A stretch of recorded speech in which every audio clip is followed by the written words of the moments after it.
이번 시간에는 무한급수의 수렴과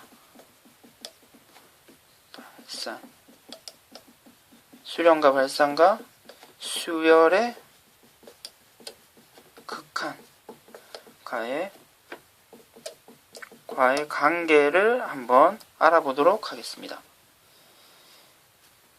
일단 간단하게 우리가 극한의 개념 하나만 정확하게 간단하게 확인하고 가도록 합시다. 지금 리미트 an의 극한값과 리미트 an-1의 극한값은 어떨까요? 지금 극한값이라는 것은 결국 a1, a2, a3, a4 그리고 극한으로 갔을 때 값이 어디로 변하느냐를 확인하는 거죠. 그러면은 여러분들이 지금 직관적으로 생각하는 것과 같이 an의 극한값, n-1의 극한값과 an의 극한값은 어떻게 될까요? an에서 더 추가적으로 끝까지 가는 것이랑 an에서 an-1에서 가는 것이랑 an에서 가는 것이랑 결국 같은 값으로 가게 되겠죠. 결국 리미트 an의 결과가 알파라고 한다면 리미트 an-1의 결과도 알파가 됨을 우리가 직관적으로 이해할 수 있습니다. 그럼 이런 내용을 바탕으로 해서 급수의 수렴과 발산 그리고 수열의 극한과의 관계를 한번 이야기해 보도록 하겠습니다. 일단 다음의 내용을 전제하도록 하겠습니다.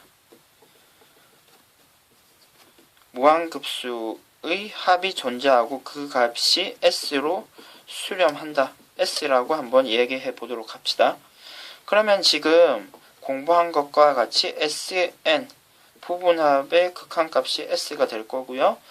그러면 지금 금방 전에 선생님이 얘기한 것과 같이 Sn-1의 극한값도 S가 되겠네요. 금방 전에 선생님이 얘기한 부분이죠. 이 내용 이제 지우도록 하고요. 그럼 이러한 상황에서 우리가 선생님이 증명을 하나 해보려고 합니다. 리미트 n이 무한대로 갈 때 Sn과 리미트 n-1의 극한값을 계산하면 얼마가 될까요? S에서 S가 빼는 거니까 0이 되겠네요. 그리고 우리가 극한값의 성질에 따라서 앞에 있는 식을 다음과 같이 수렴하기 때문에 각각이 다음과 같이 합쳐서 쓸 수도 있습니다. 그러면은 지금 Sn-1이 우리는 an 이 내용은 수열에서 배운 내용이죠. 이렇게 됨을 알고 있기 때문에 결국 무한급수가 S로 수렴하면 an의 극한값이 0이 됨을 확인할 수 있습니다. 결국 우리는 다음과 같은 결론을 내릴 수 있겠네요. 무한급수가 S로 수렴하면 무한급수의 합이 S이면 리미트 an의 극한값이 0이라는 사실을 선생님이 방금 증명을 했습니다. 그럼 이 내용을 바탕으로 해서 조금 더 얘기를 진행해 보도록 합시다. 그러면 우리가 이전에 명제라는 단원에서 대우를 공부한 적이 있죠. 대우는 명제의 가정과 결론의 자리를 바꾸고 그 내용을 부정하는 것이었는데요. 그럼 지금 이 명제의 대우 명제를 한번 확인해 보도록 합시다. 어떻게 되나요? 리미트 an이 0이 아니면 무한급수 an이 발산한다. 가 위의 명제의 대우 명제가 되겠죠. 그리고 우리는 명제 단원에서 그런 공부를 한 적이 있습니다. 원래 명제가 참이면 대우 명제도 무조건 참이라는 사실을 알고 있죠. 결국 이 내용도 우리는 위의 명제가 증명이 됐기 때문에 밑의 명제도 우리는 앞으로 늘 사용할 수 있는 수학적 사실이 되겠네요. 그러면은 다음 내용은 어떨까요? 다음 내용 한번 생각해 볼까요? 리미트 n이 무한대로 갈 때 an이 만약에 0이면 무한급수는 어떻게 될까요? 발산할까요? 수렴할까요? 그렇습니다.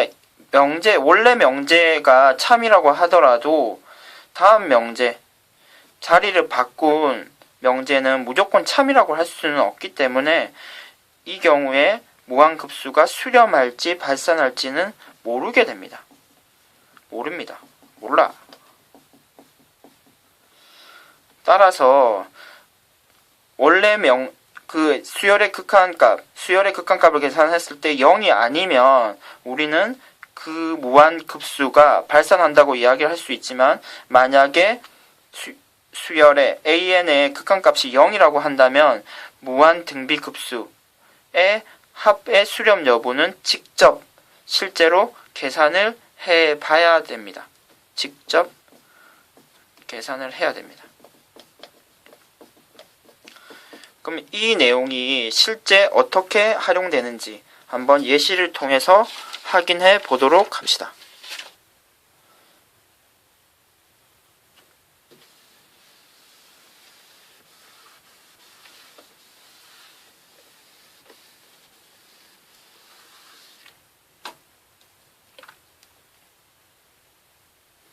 그럼 이쪽 선생님 귀퉁이에 앞에서 지금 증명한 내용을 살짝 조그맣게 한번 적어보도록 합시다. 무한등비급수가 수렴을 하면요, 무한등비급수가 S로 수렴을 하면 리미트 AN 수열의 극한값은 어떻게 되나요? 0이 되죠. 그럼 이 명제의 대우명제인 AN이 0이 아니면 무한급수는 발산하게 됩니다. 하지만 AN이 0일 때는 그 결과 무한등비의 급수의 합의 발산 수렴 여부는 모릅니다. 그래서 직접 계산을 해봐야 됩니다. 그러면 이 내용을 예제를 통해서 직접적으로 한번 확인해 보도록 하겠습니다.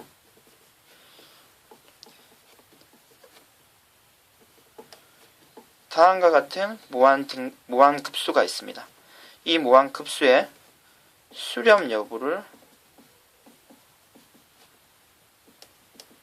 조사해 보도록 합시다. 그러면 이와 같은 무한등비급수의 수렴 여부를 조사를 할 때 우리는 무조건 부분합을 계산해서 극한값을 계산할 것이 아니라, 우리가 이제는 이 내용을 알기 때문에 먼저 AN의 극한값을 계산하면 되겠네요. AN의 극한값을 계산하면 어떻게 되나요? 위아래 동차기 때문에 1이 되겠습니다. 결국 0이 아니네요. 따라서 우리는 굳이 더 계산할 것도 없이 이 급수의 합은 발산함을 알 수 있습니다. 이 내용이 되겠죠. 그럼 다음의 예시를 한번 볼까요?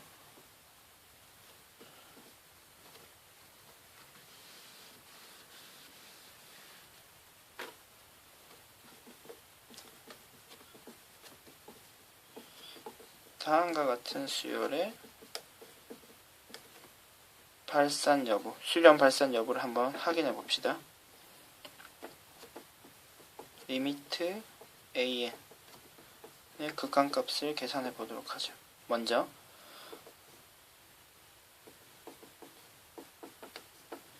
그럼 지금 분모가 커지면 n에 1, 2, 3을 대입해 보면 분모가 계속해서 커짐을 확인할 수 있죠. 결국 이 전체의 극한값은 따라서 0이 됨을 확인할 수 있습니다. 그러면 리미트 AN을 수렴하는 값이 0이기 때문에 우린 등비급수의 합은 지금 모르는 거죠. 따라서 우리는 실제로 늘 지금까지 계산한 것과 같이 부분합을 계산을 해야 되겠습니다. 그렇다면 부분합을 계산을 한번 해보죠.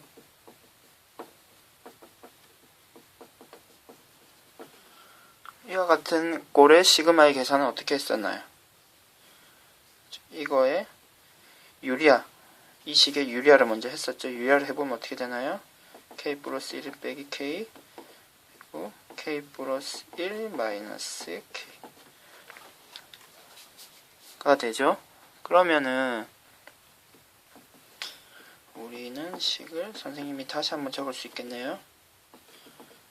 k 플러스 1 빼기 다음과 같은 꼴이 될 것입니다. 그러면 이제 1부터 차례대로 대입을 해보면 될 것 같습니다.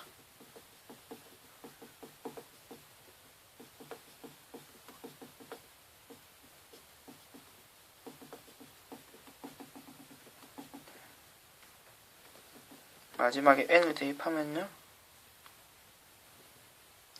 플러스 1 마이너스 n이 되겠네요. 그러면은 지금 앞에 것과 뒤에 게 지워지네요. 앞에 것과 뒤에 거. 앞에 것과 뒤에 거. 그러면은 남는 것은요.